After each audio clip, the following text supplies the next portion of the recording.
Welcome to Question Bank. In this video, I am going to discuss about bipolar junction transistor or BJT. BJT is one of the element from the power transistor family in which we are going to study in later videos, that are MOSFET and IGBT along with BJT. These three elements are to be studied. So here BJT is a 3-layer 2-junction 3-terminal semiconductor device, and here is the image of NPN transistor in which a P layer is sandwiched between two N layers. Similarly, PNP also possible. It has 3 terminals. One is base, this is collector, and this is emitter.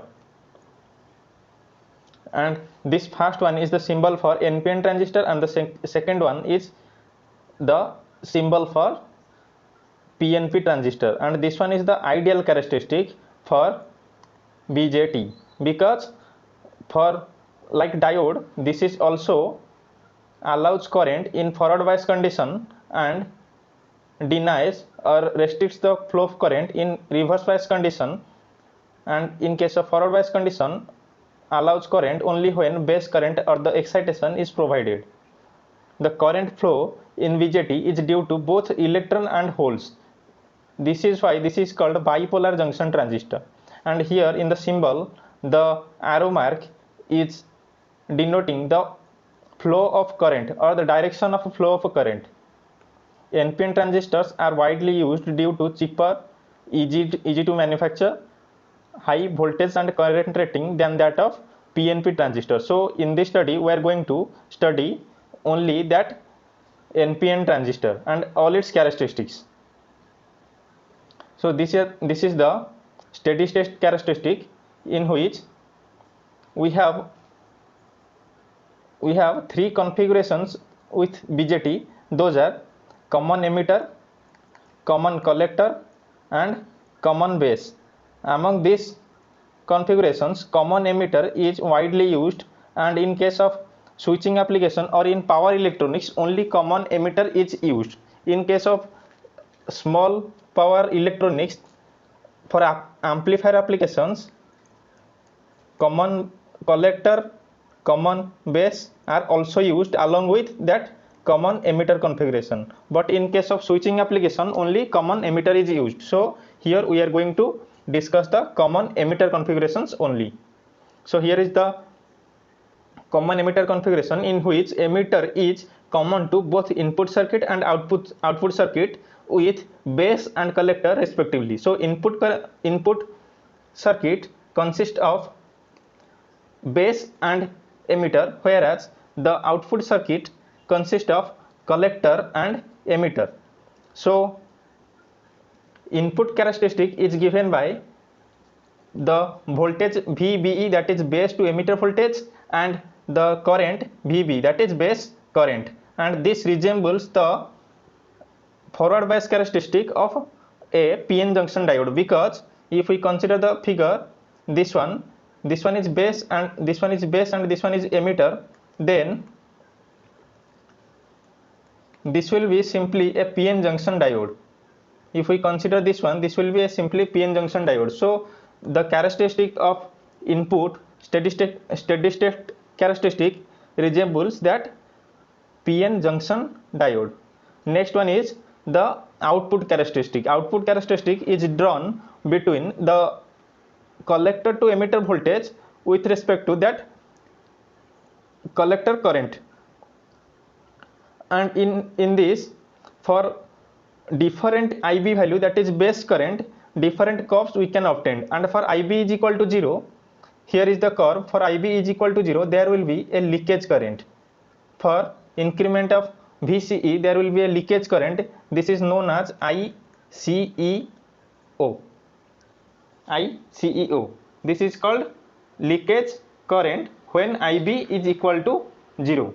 I will tell it later.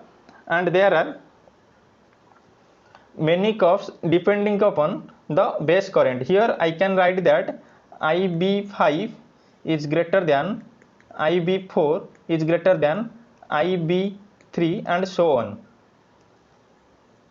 And here there are 5 regions in a output characteristic of BJT. First one is cutoff region. Cutoff region is defined as when the VCE is below the breakdown voltage and IB is equal to 0. When IB is equal to 0 and VCE below breakdown voltage, then there exists a leakage current, and this region is called cutoff region. This region is called cutoff region, and this is ideally the off state of switch. We can say that this is off switch. And next region is active region. Before active region, I want to say the saturation region. Saturation region is when there exists IB for certain IB value, there exists a saturation region. For suppose for IB2, there is a saturation region. This one is the saturation region where there is a voltage drop. Like in the cutoff region, there is a leakage current. Here there is a voltage drop called saturation voltage drop, and this is denoted by VCES, saturation voltage drop. I will tell it later. This is the saturation region.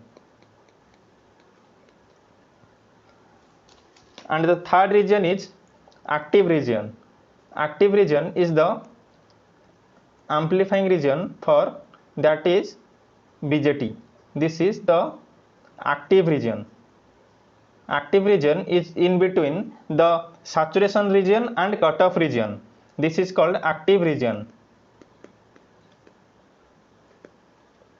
Next one is the quasi-saturation region. What is quasi-saturation region? Quasi-saturation region is the region between saturation region and the active region when IB is not, for any IB, IC is not constant. IC, suppose I want to explain it, IC is in curvy nature, not constant. This one is quasi-saturation, that is before saturation, just before saturation. This region is called quasi-saturation. Quasi-saturation region.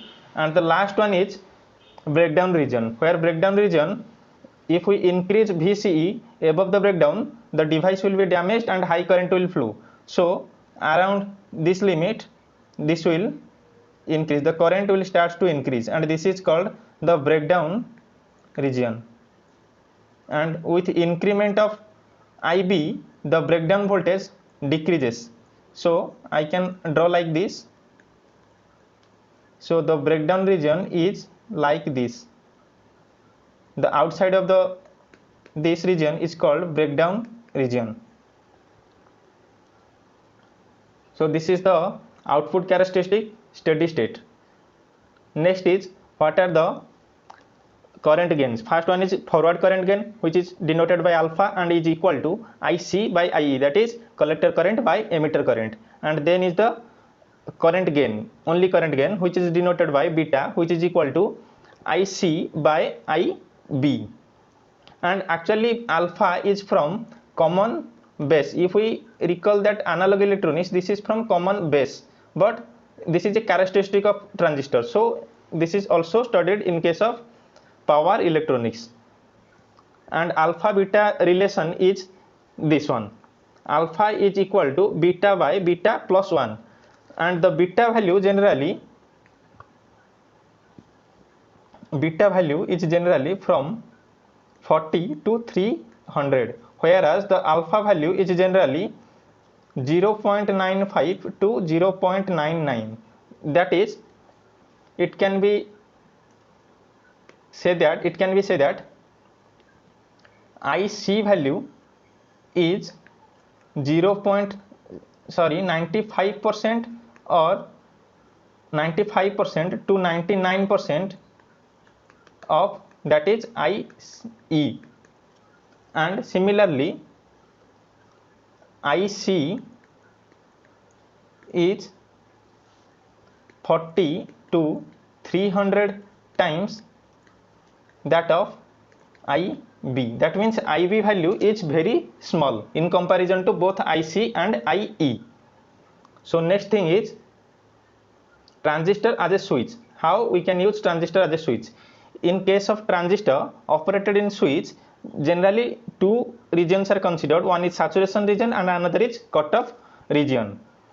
And this is the load line. This is the load line. And here for ideal cases, A point is considered for closed switch, that is on, and B point here ideally is chosen for the open switch. Open switch, that is called open switch, that is called the off switch. But in practical, A and B are not the actual point. A dash and B dash are the actual point. A dash represents the closed switch and B dash represents the open switch. And here the voltage drop is called VCES, that is collector emitter saturation voltage, and here B dash is due to the leakage current. I have already told VICEO, and here VCES. VCES is the saturation voltage drop from collector to emitter. This is the on state voltage drop across the transistor, and its value is generally around 1 volt.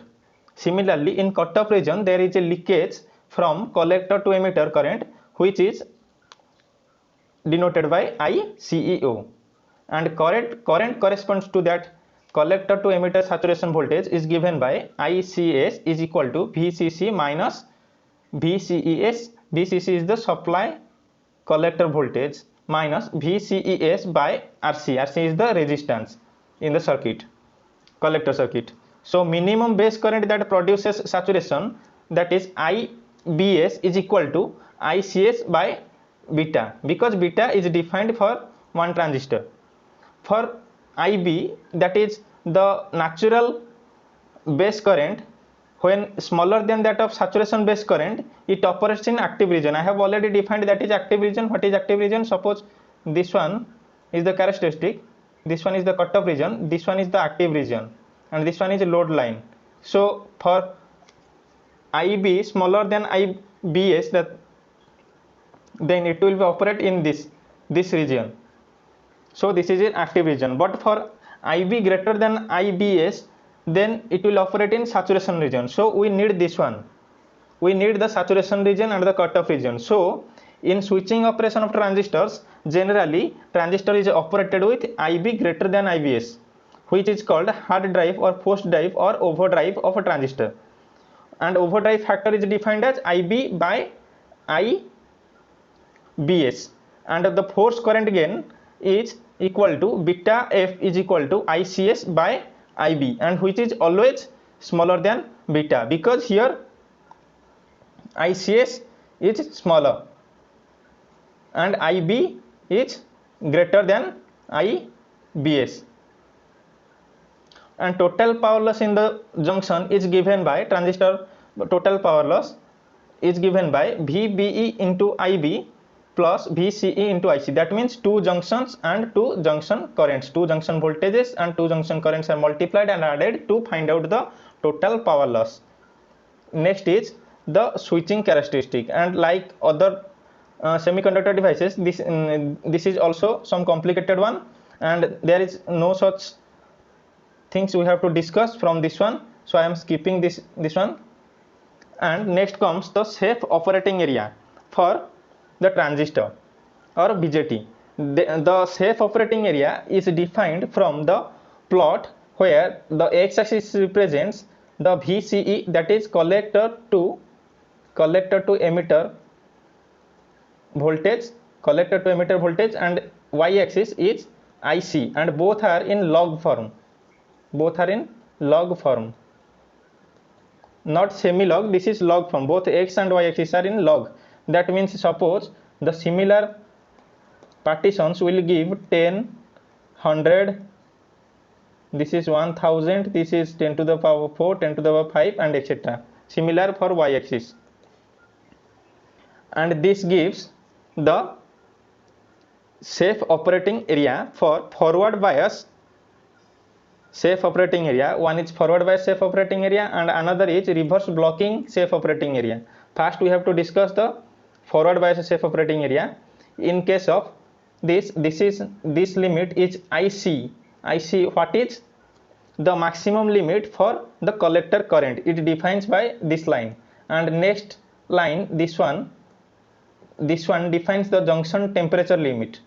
This one is junction temperature limit, and the next one is called secondary breakdown limit, and this one is VCE limit, that means collector to emitter voltage limit. And this whole line is for constant base current or constant excitation, and if a pulsed excitation is given, then this will be another, and for another pulse, suppose having higher lower frequency, this will be, and for very lower frequency, this will be the limit. Similarly, for reverse blocking safe operating area, here is the limit. This one is the for current limit, this one is for voltage limit, and this one is for hold the limit for the transistor operation. And these are the references where I have collected all the data, PS Bimra and MH Rashid and NPTEL notes. Thank you for watching up.